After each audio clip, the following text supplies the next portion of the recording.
उसने उसकी डोरियां तोड़कर फेंक दी जैसे किसी जुनून में हो। संजीव, रुक जाइए प्लीज। वो अचानक उसके इस पागलपन से घबरा गई, जबकि उसकी आंखों की लाल डोरी कुछ और ही कहानी बयां कर रही थी। 2 साल का हिजर काटा है नैना, अब और नहीं। आज तुम चीखो, चिल्लाओ, जो मन चाहे करो, लेकिन मेरे जज्बातों को अब रोक नहीं सकती। वो एक पल में ही ब्लाउज खींचकर उतार कर दूर फेंक चुका था और नैना की सांस जैसे सीने में अटक सी गई थी। आंखों में आंसू जमा होने लगे। हाथ सीने पर रखकर खुद को ढकने की कोशिश की, जो संजीव को एक आंख न भाया।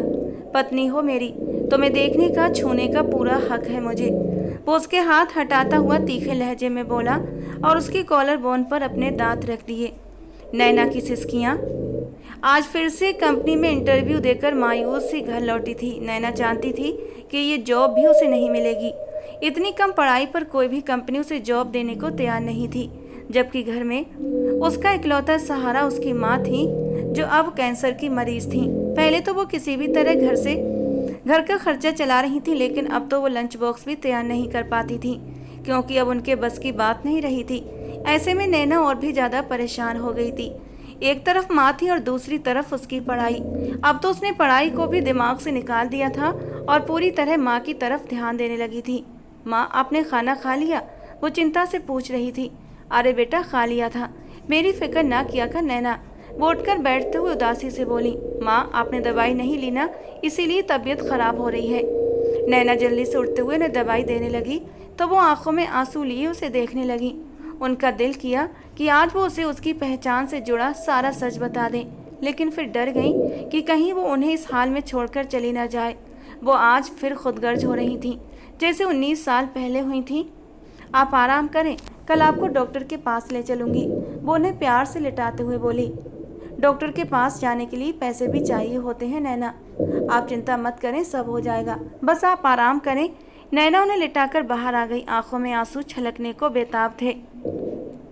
उसकी उस मोहब्बत की एक आखिरी निशानी थी उसके पास, जो उसे उसकी मोहब्बत से मिली थी। हाँ, उसने अब तक वो गोल्ड का ब्रेसलेट संभाल कर रखा था। वो नहीं चाहती थी कि वो कहीं खो जाए, लेकिन अब वो उसे बेचने वाली थी। एक दर्द भरी सांस लेकर उसने दिल में उठते दर्द को दबाते हुए अपनी आंखें बंद कर लीं, तो आंसू टूटकर गालों पर लुढ़क आए, जिसे जल्दी से उसने दुपट्टे के कोने से साफ कर दिया। हे भगवान, तू अपनी कृपा दृष्टि बनाए रख, मैं क्या करूं? वो अपने आंसू पोंछती हुई किचन की ओर बढ़ गई, ताकि बीमार और भूखी माँ के लिए कुछ खाने पीने का इंतजाम कर सके। बड़ी सी गाड़ी 5 स्टार होटल के बड़े से गैराज में आकर रुकी थी। ड्राइवर ने बाहर निकलते ही तुरंत गाड़ी का दरवाजा खोला। वो बड़े रौब से गाड़ी से बाहर निकलता, एक नज़र अपने आसपास डालता, ब्लैक चश्मे के पीछे से अपनी सेक्रेटरी और गार्ड को देखता और एक हाथ से कोट का बटन बंद करता हुआ होटल के अंदर दाखिल हुआ, जहां पूरा स्टाफ अलर्ट हो गया था। हाँ, जहां जहां से वो गुजर रहा था, अपनी पर्सनालिटी से सबको प्रभावित करता जा रहा था। वो इस दुनिया में रहने वाला एक ऐसा इंसान था जिसके अंदर एक पूरी दुनिया बसी थी।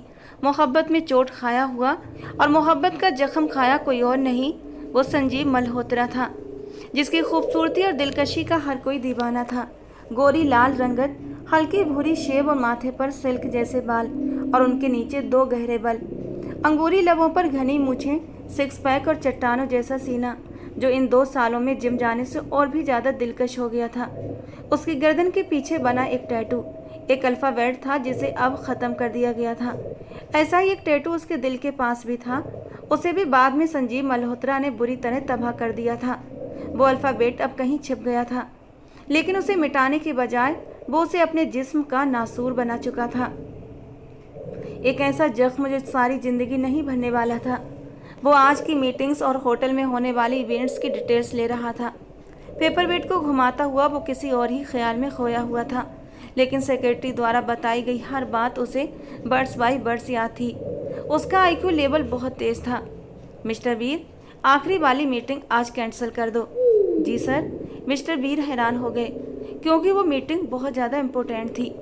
अगर आज ना होती तो एक बहुत बड़ी डील हाथों से निकल जाती। एक बहुत बड़े बिजनेसमैन की बेटी का बर्थडे इवेंट था, जो स्पेशली तबानी होटल में रखा गया था। उसी सिलसिले में वो मीटिंग थी जिसे संजीव मल्होत्रा कैंसिल कर रहा था। कोई इशू है मिस्टर वीर? संजीव ने आईब्रोज चढ़ाते हुए ठंडे लहजे में पूछा। नो सर, वो घबराते हुए चुप हो गया। Okay go now. वो अपनी कुर्सी को घुमाकर अब लैपटॉप खोलने ही वाला था कि उसके खास डिटेक्टिव का फ़ोन आ गया। सर, जो ब्रेसलेट आपने बताया था, ठीक वैसा ही ब्रेसलेट एक लड़की ज्वेलरी शॉप पर बेचने आई है। सामने वाले की बात सुनकर संजीव मल्होत्रा के चेहरे की मांसपेशियां एकदम तन गईं। उसने आंखें कसकर मींच ली और होंठ मींचते हुए गहरी सांस ली। उस लड़की का पीछा करो और वो ब्रेसलेट तुरंत मुझे पहुंचाओ। अगला आदेश देते हुए उसने कॉल काट दी। अतीत का वो हिस्सा आज भी उसके दिल और दिमाग में पहले दिन की तरह ताज़ा था। एक पल के लिए भी वो उसे भूल नहीं पाया था, वो जो आज उसके प्यार की निशानी को बेचने चली आई थी। संजीव के दिल में कुछ बुरी तरह टूटा था। शायद वो भरोसा था जो इतने सालों से बना हुआ था कि शायद वो आज भी उससे प्यार करती है, और आज वो भरोसा टूट गया था। वो मजबूत इरादों वाला संजीव मल्होत्रा अंदर ही अंदर बिखर गया था। नैना अपनी माँ को अस्पताल से घर ले आई थी, जिनकी तबीयत रात को अचानक ही बिगड़ गई थी। कल जब वो मार्केट में ब्रेसलेट बेचने गई, तभी ठीक से दाम भी तय नहीं हो पाया था कि नोमा आंटी की कॉल आने लगी। वो उनकी बात सुनते ही ब्रेसलेट बेचे बिना मार्केट से निकलकर अस्पताल पहुंची, जहां नोमा आंटी का छोटा बेटा रजत उसकी मां को लेकर आया था। उसकी मां आईसीयू में थी। आपको उनकी देखभाल करनी चाहिए, उनके टेस्ट करवाकर इलाज शुरू करें, नहीं तो ये धीरे धीरे नहीं बल्कि बहुत जल्दी मौत के मुंह में चली जाएंगी। डॉक्टर की बात याद करते हुए नैना ने अपनी सिसकी दबाई और माँ की तरफ देखा, जो अब दवाइयों के असर से सो रही थी। आज उसे बहुत ज़्यादा अकेलेपन का एहसास हो रहा था। नैना अपने बाप की मौत के बाद घर की इकलौती बेटी होने के नाते वक्त से पहले बड़ी और समझदार हो गई थी। ना उसके पिता के किसी बहन भाई ने साथ दिया, ना ही माँ के। गरीबों के तो साये भी साथ छोड़ जाते हैं। दूसरे रिश्तेदारों के भी खून सफ़ेद हो गए थे, जिनकी अमीरी ने गरीब रिश्तेदारों से रिश्ता ही तोड़ दिया। दादा जब तक जिंदा थे हर महीने कुछ न कुछ पैसे नैना की माँ को दे जाते, लेकिन उनकी मौत के बाद वो भी बंद हो गया। इन सब हालातों के चलते नैना को अपनी पढ़ाई जारी रखना बहुत मुश्किल लग रहा था। ऐसे में उनकी एक पड़ोसन थी नोमा आंटी, बहुत प्यारी और बहुत ही मिलनसार औरत थी। वो मुश्किल समय में जब अपनों ने भी साथ छोड़ा तो नोमा आंटी ने हर कदम पर उनका साथ दिया। अब वो अपनी गरीबी पर बैठी भगवान से शिकवा करने ही वाली थी कि दरवाजे की घंटी बजने पर चौंकी। उठकर दरवाज़ा खोला तो सामने ही नोमा आंटी को देखकर एक मुस्कान उसके लबों पर आई थी। गेहूँआ रंग, तीखे नैन नक्श और चुंबकीय आँखें उसे सबसे अलग बनाती थीं, और जब वो हंसती थी उसकी आँखें भी मुस्कुराती थीं। अरे बेटा, थोड़ी देर हो गई आने में, अब कैसी है सुमित्रा? औपचारिकता के बाद बातचीत शुरू हुई। अब बेहतर है आंटी, सो रही हैं, धीरे से कहती हुई वो उनके पास ही बैठ गई। भगवान तुम्हारी माँ पर कृपा करें, उन्हें जल्द से जल्द स्वस्थ करे। भगवान से प्रार्थना करते हुए वो भी उदास हो गई। कितने अच्छे थे तुम्हारे पापा, कितना ख्याल रखते थे तुम्हारी माँ का। उनके रहते आज तक सुमित्रा को कभी हल्का सा बुखार भी नहीं हुआ। बहुत मोहब्बत करने वाले इंसान थे तुम्हारे पापा, अपनी बीवी पर जान छिड़कते थे, लेकिन एक ना एक दिन तो सभी को जाना होता है। सुमित्रा भी तो बहुत मोहब्बत करती थी अपने पति से, जुदाई ने उसे ऐसा बना दिया। वो बहुत दुखी लहजे में बोली। नैना की आंखें भी भर आईं। बहुत पुरानी बात तो नहीं थी, वो कॉलेज में दाखिल हुई थी। अपने पिता की ख्वाहिश पर वो उसे डॉक्टर बनाना चाहते थे, लेकिन सब किस्मत का खेल है। एक दिन उसी को कॉलेज से लेने जा रहे थे और रोड एक्सीडेंट में उनकी जान चली गई। नीरज साहब की अचानक मौत किसी कयामत की तरह टूटी थी उन लोगों पर। काश ये अमीर लोग किसी गरीब को गाड़ी से कुचलने से पहले उसके घर, उसके बच्चों का सोच लिया करें कि उनका क्या होगा। अमीरी के नशे में वो तो भगवान को भी भूल बैठे हैं। आंटी, आपके लिए चाय लाऊं? बातें जो तकलीफ दें उन्हें छोड़ दिया करती हैं, उसने मन में सोचा। अरे नहीं बेटा, ये थोड़ा सामान लाई थी, कुछ फल हैं और खाने पीने का सामान है। अब मना मत करना, जानती हूँ बहुत खुददार हो अपने बाप की तरह। कहते ही नैना के चेहरे के हाव भाव देखकर वो उसे टोक बैठी थी। नैना का सिर झुक गया। फिक्र मत करो बेटा, भगवान बहुत बड़ा है, वो जरूर कोई ना कोई रास्ता निकाल देगा। अरे मैं तो बताना ही भूल गई। उन्होंने माथे पर हाथ मारा। रजत से बात हुई थी मेरी, जहाँ वो काम करता है वहाँ तुम्हारी नौकरी के बारे में कहा था मैंने उससे। अच्छा आंटी, फिर क्या कहा रजत भैया ने? नैना उत्साहित हो उठी।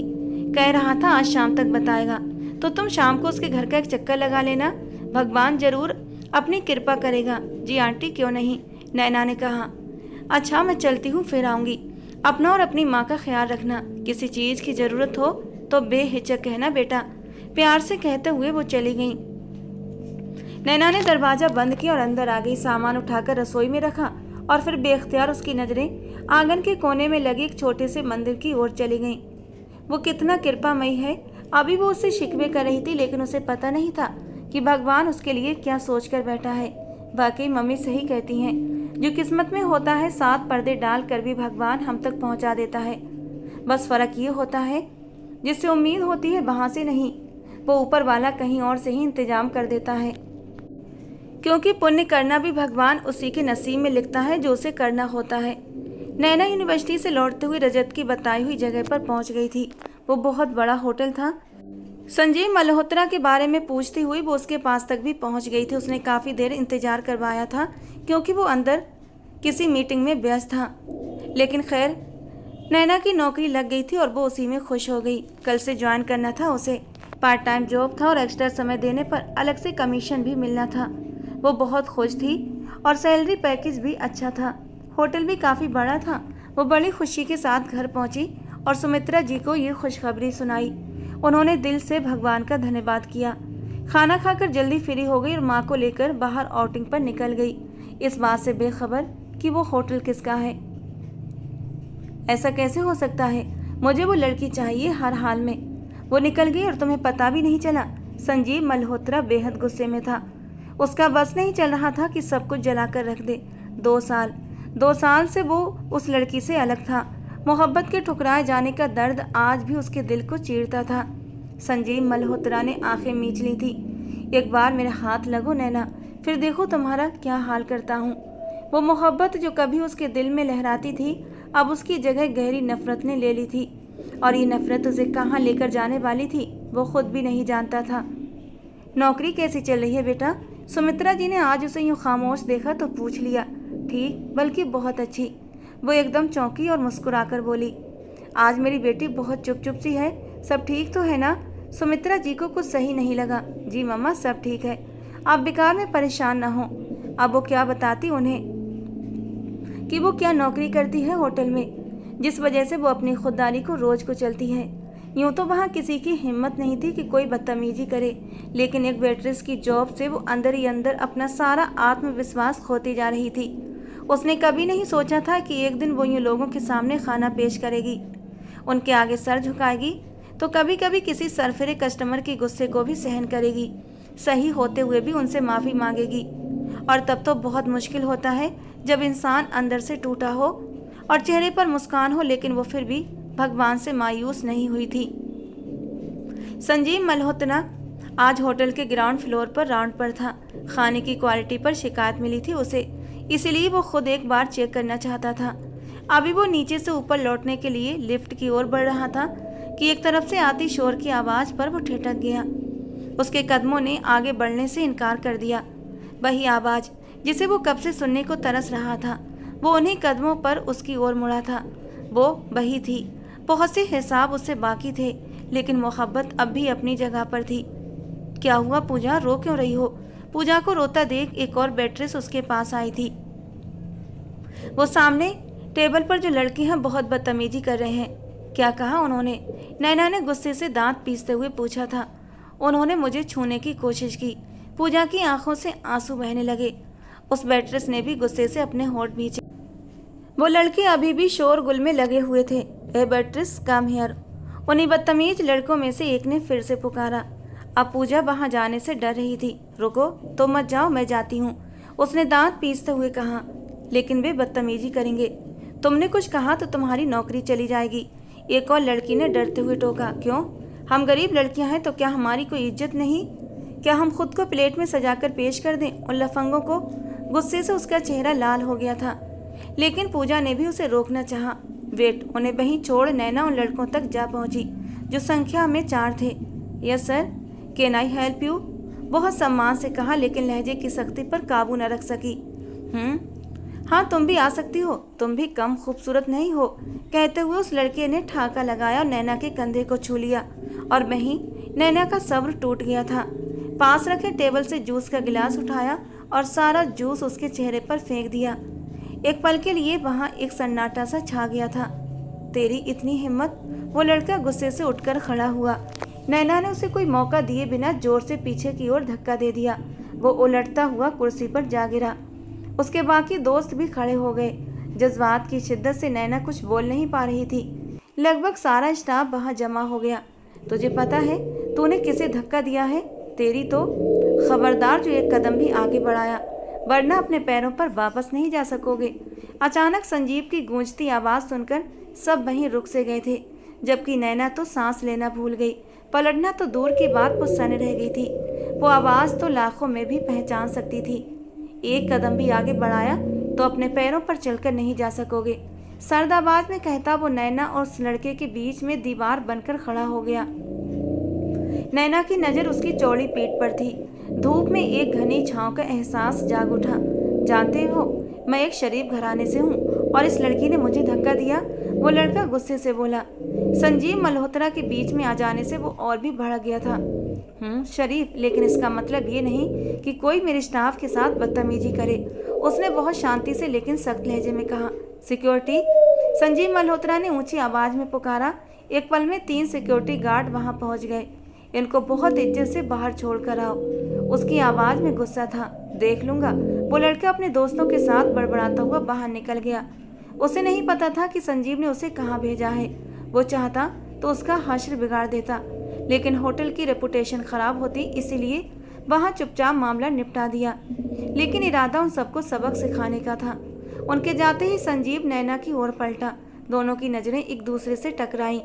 एक की नज़रों में दर्द, गुस्सा और नफरत थी, तो दूसरे की नज़रों में डर और खामोशी।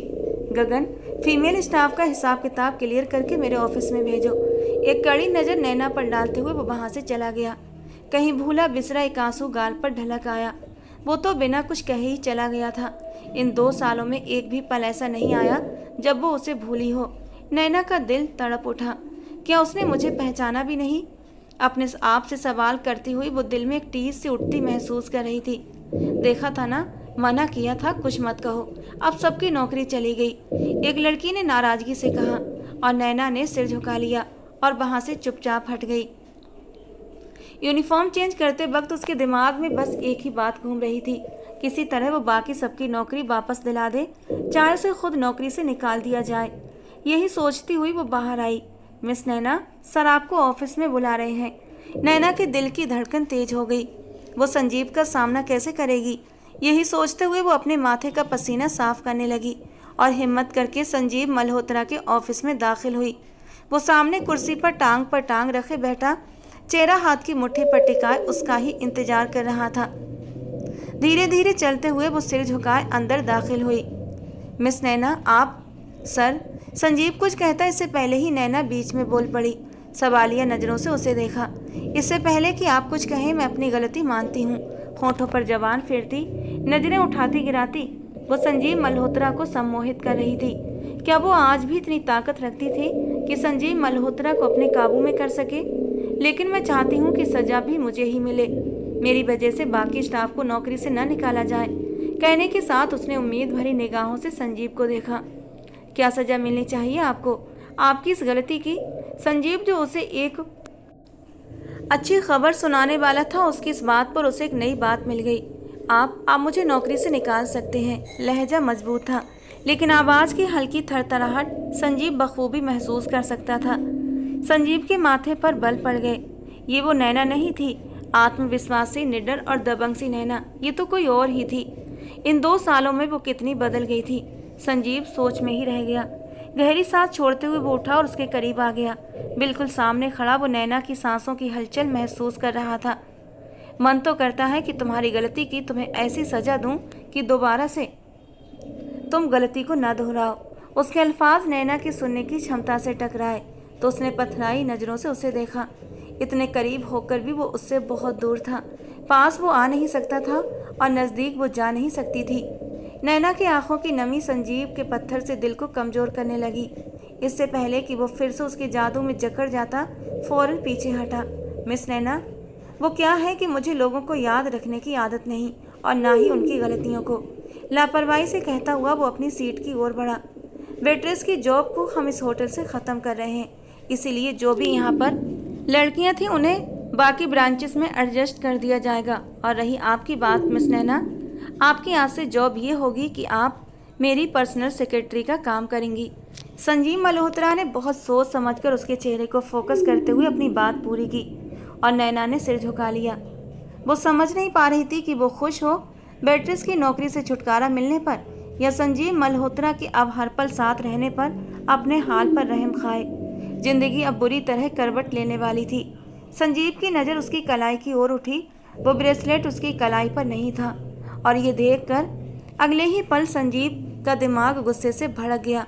यू में गो नाउ, वो गुस्से से मुंह फेर गया तो नैना चुपचाप बाहर निकल गई। क्या कुछ नहीं सोचा था संजीव ने कि जब सामने आएगी तो ये सजा दूंगा, वो कहूँगा। इतने अरसे से वो उसे ढूंढ रहा था और आज मिली तो वो उसे कुछ कह ही न सका। वो खुद पर गुस्सा था, बेहद गुस्सा। मम्मी आप क्यों आ गई किचन में? चले मैं चाय लेकर आती हूँ। नैना खुद को संभाल चुकी थी और सुमित्रा को लेकर बाहर आ गई। बेटा खुश खुश रहा करो, तुम उदास होती हो तो मेरा दिल भी उदास हो जाता है। अरे मम्मी आप उदास ना हो, मैं बिल्कुल ठीक हूँ, आप परेशान ना हो। वो हंसती मुस्कुराती माँ को बातों में लगा चुकी थी, जबकि दिल आज भी उसी के लिए तड़पता था जिसे वो पा नहीं सकती थी। दिल बड़ा करते हुए वो होटल में दाखिल हुई थी। जानती थी अब जिंदगी और भी तंग हो जाएगी। संजीव अब अपने बदले लेगा, लेकिन क्या उनकी शादी नहीं हुई? देखकर तो अजीब ही लग रहा था। अरे तुम भी क्या सोचने लगी नैना? 2 साल पहले की बात है, उन्हें तो तुम याद भी नहीं होगी, तो तुम्हारा छोड़ के जाना कौन सा याद होगा। वो अपनी लाइफ में आगे बढ़ चुके हैं, तभी तो कल कोई सवाल जवाब नहीं किया। अपनी लाइफ में खुश होंगे। पता नहीं जो लड़की उनकी ज़िंदगी में आई होगी वो कैसी होगी। नैना उसके बारे में सोचना नहीं चाहती थी, लेकिन फिर भी सोचे घूम फिर कर वहीं पर जा रही थी। मिस नैना, सर ने आपको ऑफिस में बुलाया है। मिस्टर सुनील ने उसे आते हुए चौंकाया, जो रीमा के पास उसके केबिन में आकर बैठ गई थी। अभी तक उसे उसकी सीट नहीं बताई गई थी और ना ही काम। अब संजीव मल्होत्रा का बुलावा आया तो वो धड़कते दिल के साथ उठती उसके ऑफिस की तरफ बढ़ी थी। इजाज़त लेकर अंदर दाखिल हुई। संजीव ने व्यस्त अंदाज में एक डायरी और पेन उसके सामने रखा। नैना ने समझते हुए सिर्फ फौरन उठा लिया। नोट कर लें सारी मीटिंग्स। काफ़ी देर से संजीव मल्होत्रा नैना को सामने बिठाकर आज के मीटिंग्स के बारे में ब्रीफ कर रहा था। जी सर। सर झुकाए वो सब कुछ नोट कर रही थी। Okay go and take a cup coffee without sugar, नया ऑर्डर दिया। नैना ने एक शब्द भी जवाब में न कहा और कॉफ़ी बनाने चली गई। कुछ ही देर बाद लौट आई, कॉफ़ी का मग टेबल पर रखा और वापस सर झुकाकर बैठ गई। संजीव मल्होत्रा ने उसे देखते हुए कॉफ़ी का मग उठाया, लेकिन पहले घूंट पर ही छोड़ दिया। कॉफ़ी बिल्कुल भी अच्छी नहीं बनी थी। संजीव को गुस्सा आ गया। मिस नैना, क्या आपने पहली बार कॉफ़ी बनाई है? तंजिया अंदाज में पूछा। नैना ने सिर उठाया। जी आई मीन जी सर। नहीं सर नहीं, और मैं बना लाती हूँ दूसरी, कहते हुए वो जल्दबाजी में उठी। स्टॉप इट, संजीव मल्होत्रा दबे दबे गुस्से से चिल्लाया। अब आप बार बार कॉफ़ी बनाएंगी और कॉफ़ी के मग मेरे टेबल पर इकट्ठे करेंगी? नो सर, मैं आइंदा ध्यान रखूंगी, वो मिन्नत करते हुए बोली। पिए से, कड़े लहजे में कहा। नैना को कॉफ़ी पसंद नहीं थी, न कभी उसने पी थी कि उसका टेस्ट पता हो, लेकिन वो ये तो जानती थी कि कॉफ़ी कड़वी होती है और कड़वे लोग ही इसे पीते हैं। नैना ने मरती क्या न करती कॉफ़ी का मग होठों से लगा लिया, लेकिन एक घूंट ही पी सकी, वो बहुत कड़वी थी। फिनिश इट, उसे रुकते देख संजीव ने ऊंची आवाज़ में कहा, तो वो फिर से कड़वी कॉफ़ी को होठों से लगा गई, लेकिन इस बार कॉफ़ी ने अंदर जाने से इनकार कर दिया। मदद मांगती नज़रों से सामने बैठे शख्स को देखा, जिसने उसके लिए अच्छी सजा सोची थी। जल्दी ख़त्म करें, इससे और भी काम है। कहने का तरीका ऐसा था जैसे कोई बड़ी बात ना हो, लेकिन नैना भी अपने नाम की एक थी। उसने भी कॉफ़ी को मुंह में ही रखा और वॉशरूम की तरफ भागी। संजीव ने माथे पर बल डाले उसकी ओर देखा। कुछ देर बाद बाहर आई, जैसे कोई बहुत बड़ा मुकाबला जीत कर आई हो। मिस नैना, कॉफ़ी अभी भी वहीं मौजूद है, संजीव ने ध्यान दिलाया। सॉरी सर, आई कांट, वो दांत पीसती बोली। What do you mean? बनानी आती नहीं थी तो किसी से पूछ लेना था, सब कुछ खराब करना जरूरी था क्या? संजीव मल्होत्रा ने उठते हुए कड़े लहजे में उससे कहा। नैना घबराई थी। संजीव ने कॉफ़ी का मग उठाया और उसके पास आया। पियो इसे, उसके होठों से जबरदस्ती कप लगा दिया। नैना ने एक शिकायती नज़र उसे डाली और मुंह खोल दिया। संजीव ने उसकी आंखों में नमी की परवाह किए बिना सारी कॉफ़ी उसके मुंह में उंडेल दी। अचानक उसे जोर की उबकाई आई और वो फिर से वॉशरूम की ओर भागी। संजीव ने गुस्से से दांत पीसे और काफी देर गुजरने के बाद भी जब वो वापस न आई तो उसके पीछे गया। वो जमीन पर गिरी हुई थी। संजीव का दिल बुरी तरह धड़क उठा। झट से आगे बढ़कर उसे उठाया। नैना उठो, आंखें खोलो, क्या हुआ है तुम्हें? वो परेशान हो गया। उसके गाल थपथपाए लेकिन वो ना उठी। उसी चिंता में उसे उठाए वो बाहर आया और ऑफिस से संबंधित कमरे में उसे ले जाकर बेड पर लिटाया। नैना आंखें खोलो। उस पर पानी के कुछ बूंदे डाले तो वो हड़बड़ाई और धीरे से आंखें खोल दी। संजीव ने लंबी सांस बाहर छोड़ी। आंखें खोलते हुए संजीव को अपने ऊपर झुका पाया तो बुरी तरह करंट खाकर पीछे हटी और इस बात ने संजीव को और भी गुस्से में डाल दिया। क्या मसला है तुम्हारा? एक तो तुम्हारी मदद करो, ऊपर से तुम ऐसे बिहेव कर रही हो जैसे पता नहीं क्या कर दिया मैंने। संजीव मल्होत्रा ने उसे गुस्से में सुनाते हुए कहा, ये सब हुआ भी आपकी वजह से है। आपको पता है कि मुझे कॉफ़ी पसंद नहीं। एक घूंट कॉफ़ी ही मेरी तबीयत ख़राब करने के लिए काफ़ी है। आपने जानबूझकर। नैना की आंखें झिलमिला गईं, लेकिन लहजा सख्त था। संजीव ने माथे पर बल डालकर उसे देखा। किसी की पसंद नापसंद याद रखने के लिए उस बंदे को भी याद रखना जरूरी होता है। संजीव मल्होत्रा के लहजे की जलन नैना से छिपी न रह सकी। होंठ भींचे वो उस कमरे से बाहर निकली और ऑफिस के कमरे में आई। संजीव भी सिर झटकते हुए पीछे आया, लेकिन अब वो वहां नहीं थी। संजीव ने इग्नोर करते हुए अपना काम निपटाने लगा, लेकिन अब सारा ध्यान एक पल के लिए भी उसे हटा न पाया और वो अपनी जब्त को आजमाती अपनी सीट पर बैठी संजीव के शब्दों पर गौर करती रही। बाकी सही तो कहा था, मैं उन्हें कौन सा याद होंगी जो मेरी पसंद नापसंद को भी याद रखेंगे। आंसू बहकर गालों पर आए। गरीब को तो मोहब्बत करने की भी इजाज़त नहीं होनी चाहिए, वो कर्ब से सोचती जा रही थी। नैना जल्दी होटल आ गई थी और अपनी सीट पर बैठी काम कर रही थी। आज संजीव मल्होत्रा ने एक बार भी उसे ऑफिस में नहीं बुलाया था और वो संतुष्ट होकर अपना काम कर रही थी। सर, मैं जल्दी ही काम ख़त्म कर लूँगी, आप प्लीज़ जाएं। सर सुनील ने उसे काफ़ी ज़्यादा काम दे दिया था। अकाउंट के जितने काम पेंडिंग थे वो सारा उसे दे दिए थे और वो होंठ भींच कर रह गई। लेकिन साथ में सुनील उसके साथ समय भी बिताना चाहता था और काम करते लैपटॉप पर उसके हाथ पर अपना हाथ रखा तो नैना बेधक कर पीछे हटी। अरे मिस नैना, इतना घबरा क्यों रही हो? मिलकर करेंगे तो जल्दी हो जाएगा काम, थोड़ा करीब होते मोहब्बत भरे अंदाज में कहा। नहीं, आप जाएं, मैं कर लूँगी। अब की बार थोड़ा सख्ती से कहा तो वो लब गुस्से से भींचता हुआ वहाँ से हट गया। नैना ने सुकून का सांस लिया और वापस सीट पर बैठी और अपना काम शुरू कर दिया और इतना बिजी हो गई कि वक्त गुजरने का एहसास ही ना हुआ। टाइम देखा तो एहसास हुआ कि आज तो काफ़ी लेट हो गई थी। तुरंत काम समेटा और बाहर निकली। लगभग सभी जा चुके थे।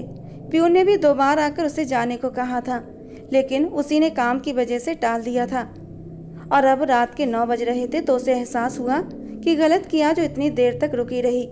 ऑटो का वेट करती वो सड़क पर खड़ी थी कि तभी एक गाड़ी उसके पास आकर रुकी। काफ़ी देर हो गई थी। टाइम देखता हुआ वो उठा, नैना के केबिन की ओर बढ़ा, लेकिन वो वहाँ नहीं थी। ये कहाँ चली गई? प्यून ने तो बताया था कि वो अभी तक काम में उलझी हुई है और इतनी जल्दी चली भी गई। संजीव मल्होत्रा परेशान हुआ। प्यून को बुलाकर पूछा, सर, मैम तो 10 मिनट हो गए निकल चुकी हैं। बहुत सम्मानित अंदाज में जवाब दिया। हद होती है, इसकी वजह से मैं यहाँ बैठा हूँ और ये मैडम निकल गई। संजीव मल्होत्रा गुस्से को कंट्रोल करते अपने ऑफिस की ओर बढ़ा और गाड़ी की कीज और मोबाइल उठाता हुआ बाहर निकला, जबकि चेहरे पर इंतहा की सख्ती थी। गाड़ी गैरेज से निकालते वो रोड पर आया। वो मोबाइल को चेक कर रही थी, जिसकी चार्जिंग भी अब ख़त्म हो गई थी कि इतने में गाड़ी पास आकर रुकी तो वो चौंकी। क्या हुआ मिस नैना, कोई प्रॉब्लम है? मिस्टर सुनील ने गाड़ी रोकते फिक्रमंदी से पूछा। No sir, no problem. हद से ज़्यादा नैना ने अपना लहजा नॉर्मल रखा। इधर उधर नजरें दौड़ाई, लेकिन सड़क पूरी तरह सुनसान थी। इक्का दुक्का गाड़ियाँ ही थीं। नैना ने वहाँ से आगे जाना ही सही समझा, जहाँ थोड़े लोगों का रश था। अरे कहाँ जा रही हो? आओ मैं छोड़ देता हूँ। सुनील ने गाड़ी से बाहर निकलते अपनी सेवाएं पेश की। थैंक यू सर, मैं चली जाऊँगी, नैना ने बिना रुके जवाब दिया। इतना भी क्या एटीट्यूड मिस नैना? सुनील को काफ़ी ज़्यादा गुस्सा आ गया तो उसी गुस्से में बाजू से पकड़ लिया। क्या कर रहे हो? हाथ छोड़ो मेरा। नैना को सख्त गुस्सा आ गया। चलो मेरे साथ। गुस्से से उसे अपनी ओर खींचा तो नैना खींची चली गई। हाथ छोड़े मेरा, वो चिल्लाई। लेकिन सुनील ने परवाह न की और एक थप्पड़ उसके गाल पर रख दिया, जिससे कि उसके होंठ का किनारा भी फट गया। वह हैरान और डरी हुई नज़रों से उसे देखने लगी। सारा आत्मविश्वास एकदम से ढह गया। तेरा तो आज मैं बंदोबस्त करता हूँ। मैं कितने दिनों से तुझे काबू करने की कोशिश कर रहा हूँ और तू है कि काबू में नहीं आ रही, और अब जब हाथ लगी है तो शोर मचा रही है।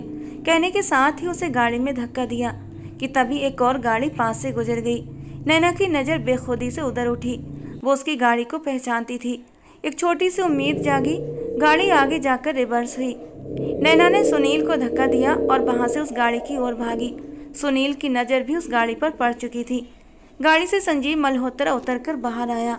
नैना उसकी तरफ भागती उसके सीने से जा लगी और जबरदस्ती खुद के आंसू रोकने के बावजूद जोर से आंखें बंद करके रो पड़ी। ये एहसास कि वो अगर न आता तो शायद आज उसकी इज्जत उसके पास न रहती। उसके साथ क्या होता, ये सोचकर ही नैना का दिल कांप उठा था। अनजाने ही संजीव के हाथ उठे थे। उसकी कमर पर लिपटते हुए उसे खुद के और भी करीब किया था और फिर संजीव मल्होत्रा ने उसे अपनी बाहों में भर लिया। वो उसके लिए कितना तड़प रहा था और ये सिर्फ और सिर्फ उसका दिल जानता था। और आज जब दिल ने नैना की धड़कनों को महसूस किया तो दिल को एक सुकून सा मिला था। लेकिन उसे यूँ फूट फूट कर रोता देख वो भी सख्त परेशान हुआ। सुनील मौके का फ़ायदा उठाते हुए वहाँ से निकल गया था। वो संजीव मल्होत्रा की नज़रों में आकर अपनी नौकरी नहीं गंवाना चाहता था। नैना, धीरे से उसे पुकारा, लेकिन उसने और ज़्यादा सख्ती से उसकी शर्ट को पकड़ लिया। नैना, बहुत प्यार से दोबारा पुकारा। वो उसके सीने से लगी अब हिचकियों से रो रही थी। इधर देखो मेरी तरफ। उसका चेहरा अपने हाथों में लिया, लेकिन उसने अपनी आंखें नहीं खोली और ना ही उसकी शर्ट को छोड़ा। कुछ भी नहीं हुआ नैना, बस रिलैक्स हो जाओ। उसे संभालते हुए वो कहीं से भी नाराज नहीं लग रहा था। वही केयर, वही प्यार, वही चाहत। नैना को वो आज भी वैसा ही लगा। नैना को लेकर वो कार की ओर बढ़ा और उसे कार में बिठाया। खुद ड्राइविंग सीट पर बैठते हुए उसने कार स्टार्ट की। नैना ने गाल पर आए आंसू पोंछे और अपनी गोद में रखे हाथों पर नजर डाली। उसके हाथ अब भी कांप रहे थे। आंखें बंद करते हुए वो फिर से खुद पर काबू खोने लगी। नैना प्लीज चुप हो जाओ, कुछ भी नहीं हुआ, सब ठीक है। कार का मोड़ काटते हुए उसने नैना पर नजर डाली जो अब बाहर की ओर देख रही थी। अचानक से संजीव मल्होत्रा की नज़र उसके गाल पर जा टिकी जहां उसका गाल सूजा हुआ था। कार झटके से रोकी और उसका चेहरा अपनी ओर मोड़ा। ये क्या हुआ? आक्रामक अंदाज में पूछा। नैना की आंखें फिर से नम होने लगीं। कौन था वो? तुम जानती हो उसे? संजीव मल्होत्रा के सवाल ही ख़त्म नहीं हो रहे थे। नैना को समझ नहीं आ रहा था कि उसे सुनील के बारे में बताए या ना बताए। बताओ मुझे, संजीव मल्होत्रा गुस्से से बोला तो नैना ने घबराते हुए सर नामे हिला दिया। संजीव मल्होत्रा ने दांत पीसते हुए कार आगे बढ़ा दी। घर का पता बताओ, सपाट लहजे में कहते हुए वो नैना की रीढ़ की हड्डी में सनसनी दौड़ा गया। घबराते हुए उसने पता बताया।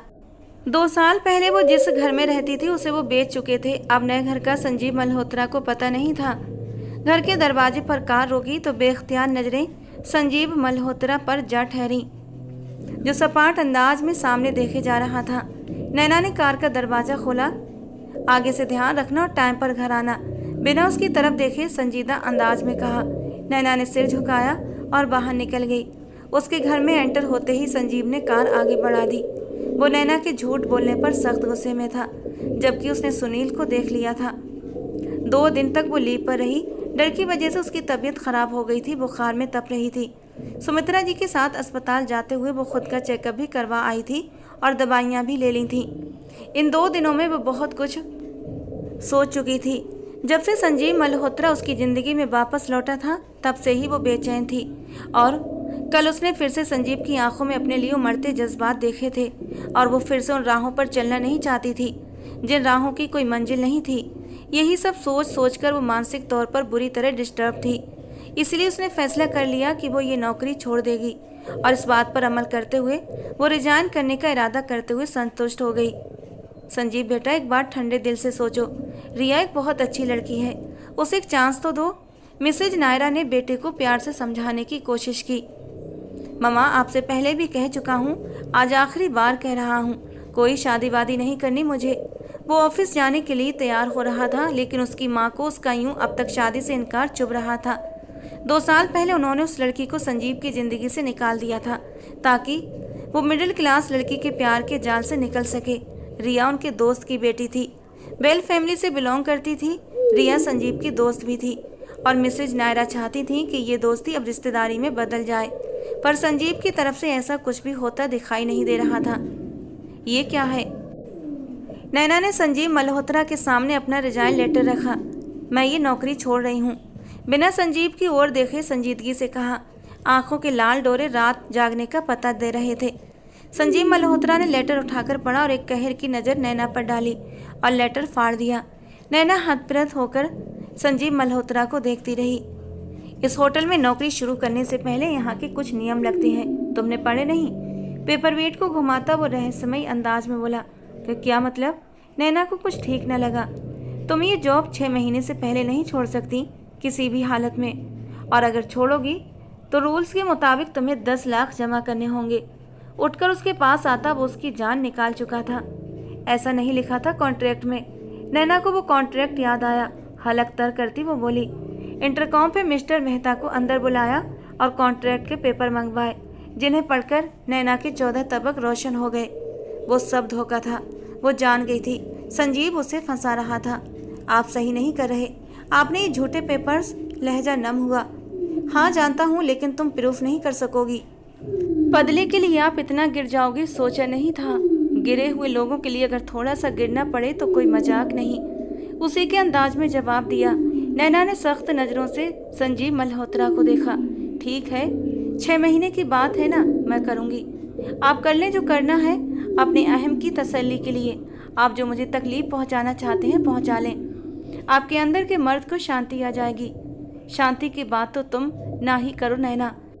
गुस्से से उसके पास आता उसके बाजू को जकड़े दांत पीसते हुए वो बोला था। मेरी शांति बर्बाद करके जिस तरह तुम सुकून और शांति से रह रही थी ना, आईश्वर बर्बाद न कर दिया तुम्हें तो कहना। उसके शब्दों में कितना जहर भरा था। नैना तो बस देखती रह गई। आज वो एक नए संजीव मल्होत्रा से मिल रही थी जो सिर्फ नफरत करना जानता था। इंटरकॉम बजा तो नज़रों के घेरे में उसे लिए इंटरकॉम की ओर बढ़ा। सर, मिस रिया आई हैं आपसे मिलने। ओके भेज दो, कहते हुए वो नैना की ओर मुड़ा। आउट फ्रॉम माई रूम, सख्ती से कहता वो नैना की इंसल्ट कर गया। इतने में रिया अंदर दाखिल हुई थी। हाय Sanjeev, how are you?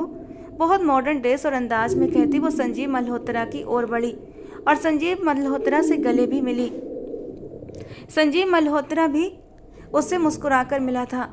How are you dear? Just wait a second. Riya को एक्सक्यूज करता वो नैना की ओर मुड़ा। Miss Naina, please take 2 cup of coffee. Naina को कहता वो रिया की ओर ध्यान लगाने लगा और नैना का इंसल्ट के मारे चेहरा लाल हो गया।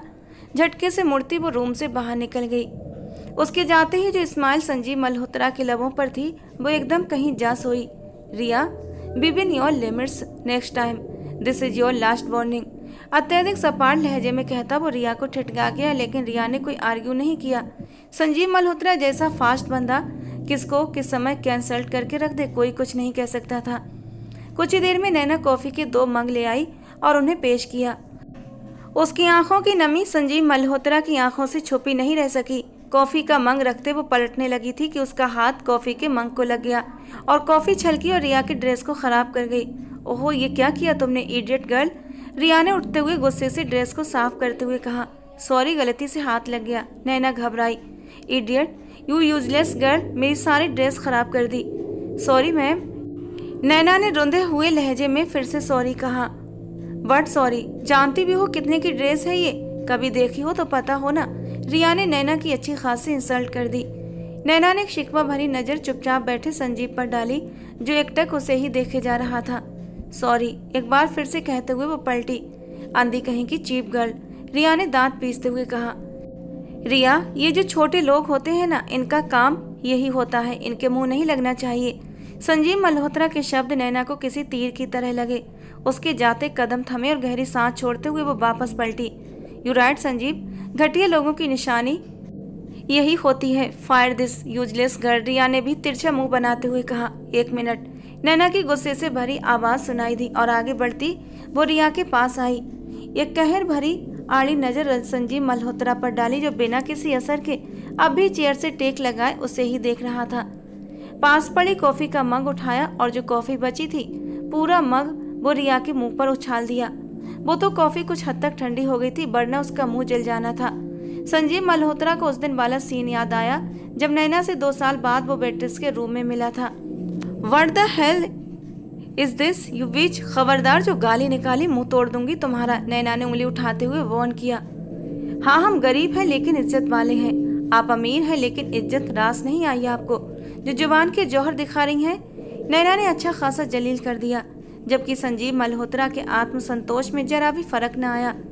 संजीव, देखा कैसे इस लड़की ने मेरे साथ बदतमीजी की, उसे अभी के अभी जॉब से निकालो, रिया ने संजीव मल्होत्रा से बहुत मान से कहा। ये मुझे नहीं निकाल सकते, आपकी बात, नैना ने बहुत आत्मसंतोष से जवाब दिया, और उसका ये कॉन्फिडेंस देखकर रिया एक पल के लिए चौंकी थी। अगले ही पल वो संजीव की ओर दोबारा मुड़ी। संजीव, फायर दिस गर्ल, रिया ने ऊंची आवाज में कहा, जबकि नैना के चेहरे पर कड़कपन देख संजीव मल्होत्रा के माथे पर तीव्र चढ़ी। आप कुछ बोलेंगी नहीं सर? वो दांत पीसते हुए संजीव मल्होत्रा को देखती हुई आगे बढ़ी थी। संजीव मल्होत्रा कुछ कहता कि वो झटके से मुड़ती बाहर निकल गई। उफ, कितनी बदतमीजी करके गई है ये लड़की, और तुमने उसे कुछ भी नहीं कहा, वीवन अ सिंगल वर्ड, रिया ने दुख से कहा।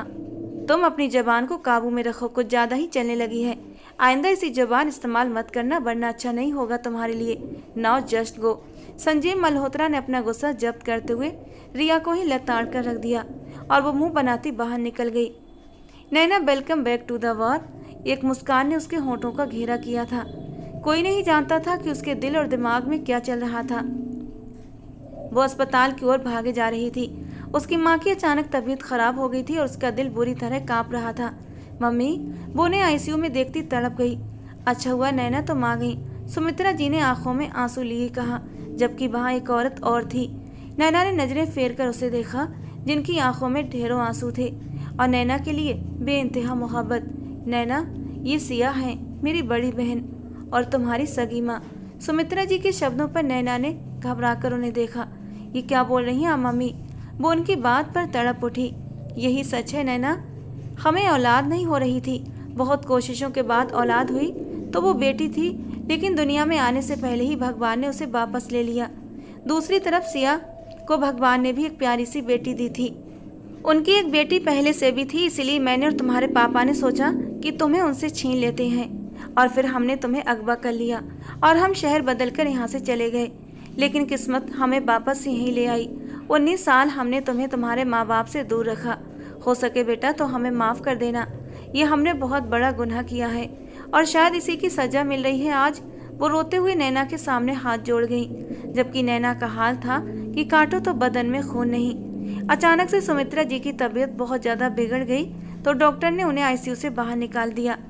नैना रोते हुए एक बेंच पर बैठी। आज एक बहुत बड़ी हकीकत का खुलासा हुआ था उस पर, जिसे वो चाह कर भी नहीं झुठला पा रही थी। सिया ने उसके कंधे पर हाथ रखा, उसका रुख अपनी ओर मोड़ा तो वो उन्हें देखने लगी। उन्होंने अपनी बाहें खोली तो नैना उनके गले लग गई। आज इतने अरसे बाद मिसेज सिया की ममता को सुकून मिला था। कहाँ कहाँ नहीं ढूंढा था उन्होंने नैना को, लेकिन आज खुद सुमित्रा ने एक अनजान नंबर से उन्हें कॉल लगाई थी और अस्पताल का एड्रेस देते हुए उन्हें अस्पताल में बुलाया। सिया के पति जिंदा नहीं थे, वो अकेले ही अस्पताल पहुंची थी। शायद भगवान को उनके हाल पर दया आ गई थी जो उन्होंने उनकी बेटी को उनके हवाले कर दिया। सुमित्रा जी के अचानक निधन पर नैना बुरी तरह रोई थी। उसे यकीन नहीं आ रहा था कि उसकी माँ उसे छोड़कर चली गई। उनकी मौत को आज तीसरा दिन था और 3 दिन से लगातार मिसेस सिया उसके पास ही रुकी हुई थी। ना उन्होंने उसे साथ चलने के लिए कहा और न वो खुद वहाँ से गई थी। हाँ, ये जरूर था कि एक बड़ी गाड़ी रोजाना आती और फिर वापस चली जाती। नैना तो उनसे ये तक नहीं पूछ सकी कि उसके पापा भी हैं या नहीं। नैना के नंबर पर ऑफिस से कॉल आ रही थी, जिसे उसने काट दिया। वो अंदर आई तो मिसेस सिया की हालत को अचानक खराब होते देखकर घबराई थी। शायद उनका बीपी डाउन हो गया था। नैना तुरंत उनकी ओर बढ़ी।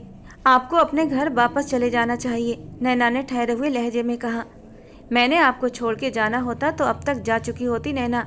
आप मेरे साथ चलेंगी और तभी मैं अपने घर जाऊंगी, वरना नहीं, वो अटल लहजे में बोली। किसने मिस नैना को लीव अप्रूव की?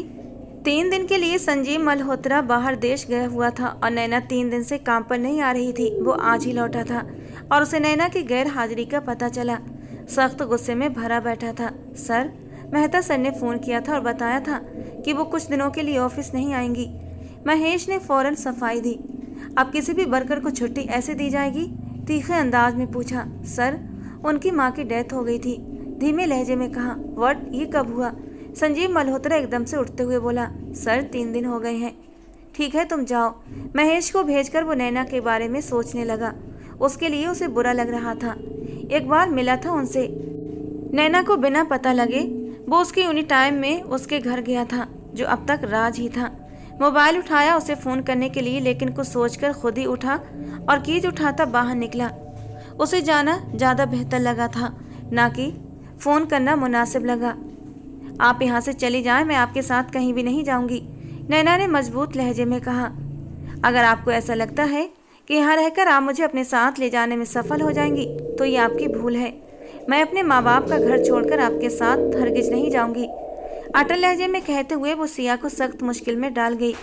नोमा ने उसे इतना समझाया, लेकिन वो एक ही जिद लगाए बैठी थी कि वो सिया से कोई रिश्ता नहीं रखना चाहती। नैना, मैं तुम्हारी माँ हूँ, तुम ऐसे कैसे कर सकती हो मेरे साथ? सिया ने दुखी अंदाज में कहा। मुझसे उम्मीद मत लगाइए प्लीज़, मैं आपकी किसी उम्मीद पर पूरा नहीं उतर सकूंगी, इसलिए मेहरबानी करें और जाएं यहाँ से, करख्त लहजे में कहा और दरवाजे की ओर बढ़ गई। संभाले खुद को। पीछे से नोमा की आवाज़ आई तो नैना एकदम पीछे पलटी। सिया को बेहोश होते गिरते देख फौरन सबसे पहले उनके पास पहुंची। आंखें खोलें, क्या हुआ है आपको? नैना बहुत ज़्यादा घबराई। नैना, सब तुम्हारी बेवजह की जिद की वजह से हो रहा है। सगी माँ है ये तुम्हारी, कितना तड़पी होगी, और तुम आज भी उन्हें खुद से दूर रख रही हो। एक माँ को तो खो ही चुकी हो, क्या अब इन्हें भी खोना चाहती हो? नोमा ने नम लहजे में कहा और उसके जमीर को झंझोड़ा। नहीं, उन्हें कुछ नहीं होगा। फौरन नोमा के सहारे उन्हें उठाती मुश्किल से बाहर गाड़ी तक ले आई। ये उनकी ही गाड़ी थी। जब से वो यहाँ थी वो ड्राइवर गाड़ी समेत यहीं था। शायद उसे ऑर्डर था, इसीलिए वो बहुत तत्परता से ड्यूटी दे रहा था, और नैना समझती थी कि वो वापस लौट जाता है। सिया को उनके सहारे बाहर आता देख वो फौरन लपका।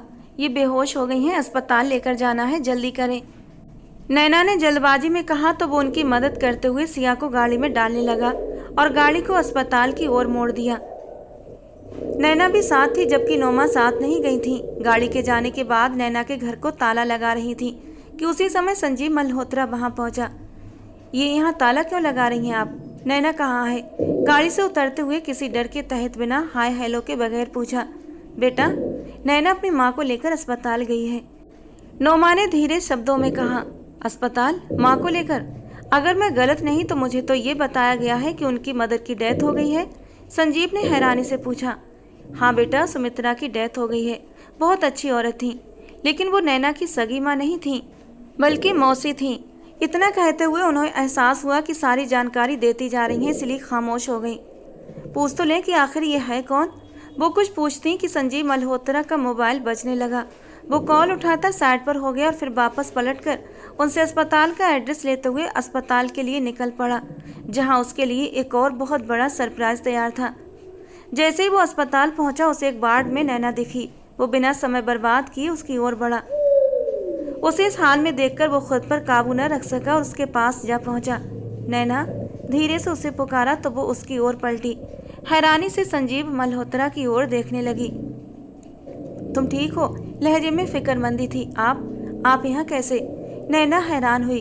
घर गया था तुम्हारे, वहाँ पता चला। सिया आंटी, आप यहाँ? अचानक से संजीव की नज़र बेड पर लेटी सिया पर जा ठहरी। आप दोनों एक दूसरे को जानते हैं? उन्होंने हैरानी से पूछा। जी, एक दूसरे को पसंद करते हैं। इससे पहले कि नैना जवाब देती, संजीव बोल पड़ा। नैना ने उसे घूरा। रिया की माँ है ये, और तुम्हारी? संजीव ने बहुत चढ़ाते हुए पूछा। संजीव, नैना मेरी बेटी है। सिया के लहजे में प्यार ही प्यार था, और इस पल संजीव ने बेयकीनी से नैना की ओर देखा, जो सिर झटक गई।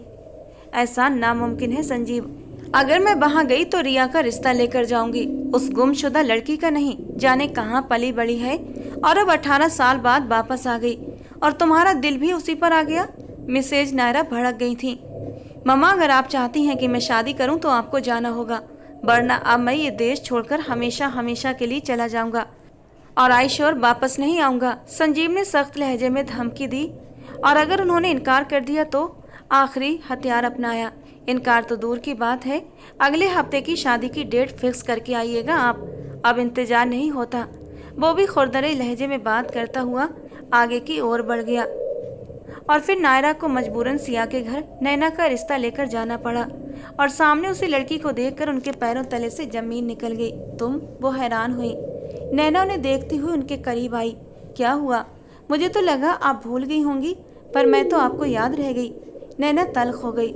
मतलब तुमने संजीव का पीछा नहीं छोड़ा? वो नफरत से बोली। मैंने या आपके बेटे ने? नैना ने गुस्से से कहा। आपने झूठ बोला मुझसे। बेटी का घर बचाना था आपको। संजीव की बहन की नैना से शादी होनी थी, कुछ ऐसा ही कहा था ना आपने? वास्ते दिए थे मुझे। नहीं, आपने दो प्यार करने वालों को जुदा कर दिया था। गुनाह किया था आपने। नैना की आंखें नम हो गईं। नायरा, आपको यहाँ नहीं आना चाहिए था, सिया ने होंठ भींचते हुए कहा। संजीव की ख्वाहिश पर आई हूँ। वो आज भी इसी लड़की का दीवाना है और देख लो उनकी दीवानगी। कितना वक्त गुजर जाने के बाद भी भगवान ने कैसे इन दोनों को फिर से मिला दिया। नायरा गहरा सांस भर कर रह गई। हाँ, ये तो है, जज्बे सच्चे हों तो मंजिल मिल ही जाती है। सिया ने नैना का हाथ थामे प्यार से कहा, फिर संजीव के लिए नैना का हाथ दे दिया ताकि मैं अपने बेटे के आगे सिर झुका सकूं। वो अफसोस भरे लहजे में बोली, मुझे कोई आपत्ति नहीं अगर नैना राजी है तो। सिया ने नैना की ओर देखते हुए कहा, मुझे अब इस रिश्ते में कोई दिलचस्पी नहीं। नैना दिल पर पत्थर रखे कहकर वहां से जा चुकी थी। सिया ने नायरा जी के कंधे पर हाथ रखा और गहरा सांस लिया। जान से जाओगी नैना? अगर सब कुछ भूल के हाथ आगे बढ़ा रहा हूँ तो कदम पीछे नहीं ले सकती तुम। वो फोन पर भड़क रहा था। मैं अपनी जिंदगी का फैसला अपनी मर्जी से करने में आजाद हूँ संजीव मल्होत्रा। वो भी गुस्से से भड़क उठी। नैना, मैं अभी आ रहा हूँ। संजीव का खून खौलने लगा था। क्यों? नैना घबराई। रात के 10 बज रहे थे और वो तुम्हारा दिमाग ठिकाने लगाने। संजीव ने गुस्से के आलम में बोला, नहीं, आप नहीं आएंगे। मैं तो मजाक कर रही थी। नैना जल्दी से बोली, व्हाट? हाँ, वो आपने इतना मुझे तंग किया। वो गंदी कड़वी कॉफ़ी भी पिलाई, मेरे सामने आकर नफरत का दम भी भरा, तो मैंने थोड़ी सी सज़ा दी है आपको। नैना की आवाज़ धीमी हो गई। तुम्हारी सज़ा की तो ऐसी की तैसी। अब तुमसे शादी के बाद हिसाब करूँगा। संजीव मल्होत्रा ने खुद पर काबू करते हुए कॉल काट दी। अगर आपने कुछ भी उल्टा सीधा करने का सोचा तो मैंने इनकार कर देना है। उसे मैसेज करते हुए वो अब घबरा रही थी। ये तो अब सुहाग रात को ही बताऊंगा। एक तरफ नैना की जान निकली हुई थी तो दूसरी तरफ संजीव मल्होत्रा शांत होता मुस्कुराकर आंखें बंद कर गया। दुल्हन बनी बैठी वो संजीव का इंतजार करती अपनी उंगलियां मरोड़ रही थी। जाने वो क्या करेगा। दरवाजा खुलने की आवाज पर वो चौंकी। दिल 120 की रफ्तार से दौड़ रहा था। पास आने तक वो अपनी शेरवानी उतारकर एक तरफ करते सिर के नीचे कुशन रखे नीम दराज हुआ था। तुम्हारा कॉन्ट्रैक्ट 6 महीने का अभी पूरा नहीं हुआ। कल मुझे ऑफिस में मिलो। 7 o'clock, वो थोड़ा रौब से बोला तो नैना माथे पर बल डालते हुए अपना घूंघट उलटती बिस्तर से नीचे उतरने लगी। कहाँ जा रही हो? संजीव मल्होत्रा ने बौखलाते हुए उसकी कलाई थामते हुए अपनी ओर खींचा। लहंगा चेंज करने। अभी सोऊंगी तो सुबह ऑफिस जा सकूंगी ना, वरना सुबह आंख लेट खुली तो बॉस गुस्सा करेंगे। वो पलकों को झपकाती कहते हुए सीधा संजीव के दिल में उतर रही थी। तुम्हारे बॉस की तो ऐसी की तैसी। बीबी वाला कॉन्ट्रैक्ट पूरी उम्र का है, पहले वो तो पूरा करो। उसकी कलाई में अपना ब्रेसलेट देखता वो अंदर तक सुकून पा चुका था और फिर बेकरार होते हुए उसके लाल रंग से रंगे होठों को अपनी गिरफ्त में ले लिया तो वो अपना सांस ही रोक गई थी। 2 सालों की प्यास थी जो मिठी नहीं रही थी। इसी हालत में वो उसे लिए तकिए पर गिराते उसका एक एक गहना उतारने लगा, लेकिन उसके होठों का जाम पीता रहा। जरा सा पीछे होते हुए वो अपनी शर्ट उतार कर वापस उसके होठों पर काबिज हो गया। उसकी डोरियों को तोड़कर फेंकते हुए वो जुनूनी सा हुआ था। संजीव, रुक जाइए प्लीज। वो अचानक उसके जुनून से घबराई थी, जबकि उसकी आंखों के लाल डोरे और ही कहानी सुना रहे थे। 2 साल का हिज्र काटा है नैना, अब और नहीं। आज तुम चीखो चिल्लाओ, जो मर्जी करो, मेरे जज्बातों को रोक नहीं सकती। वो एक पल में ही खींचकर उतार कर दूर फेंक चुका था। नैना का सांस सीने में अटका। वो उसकी इस दीवानगी को देखकर एक पल के लिए बुरी तरह घबराई थी और इसी घबराहट में उसकी आंखों में आंसू जमा होने लगे। हाथ अपने सीने पर रखे खुद को छुपाना चाहा तो संजीव को एक आंख न भाया। बीबी हो मेरी, तुम्हें देखने का छूने का पूरा हक है मुझे।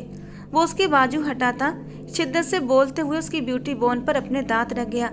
नैना की सिसकियां और रोना सुनते हुए वो अचानक पीछे हटा। अरे क्या हुआ? वो घबराया था। मुझे घर जाना है।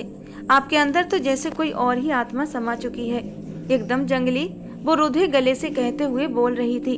तो संजीव मल्होत्रा जोरदार हंसी के साथ हंसा। थोड़ी सजा तुमने दी, थोड़ी मैंने, हिसाब बराबर। संजीव मल्होत्रा ने एक आंख मटकाते हुए मुस्कुराते हुए कहा। तो नैना ने उसके सीने पर बेहिसाब मुक्के जड़े। डरा के रख दिया था मुझे, जान निकल रही थी मेरी। वो उसके सीने में मुंह छुपाते हुए रोई। तुमने भी तो उस दिन मेरी जान निकाली थी, और तुम्हारी जान तो अब मैं निकालूंगा। संजीव मल्होत्रा ने कहते हुए लाइट्स ऑफ कर दी और बहुत मोहब्बत से उस पर साया बनकर छा गया। लेकिन इस बार वो बहुत नरम और मोहब्बत से उस पर छा रहा था कि नैना के चेहरे पर एक सुकून भरी मुस्कान छा गई थी। सच कहते हैं, मोहब्बत सच्ची हो, जज्बात पवित्र हों तो कोई कितना भी जोर लगा ले, मोहब्बत वाले मिलकर ही रहते हैं। तो दोस्तों, आज की हमारी कहानी आपको कैसी लगी कमेंट बॉक्स में ज़रूर बताना। पसंद आई हो तो प्लीज़ लाइक करना। रोज़ ऐसी ही कहानियाँ सुनने के लिए हमारे चैनल को सब्सक्राइब करना।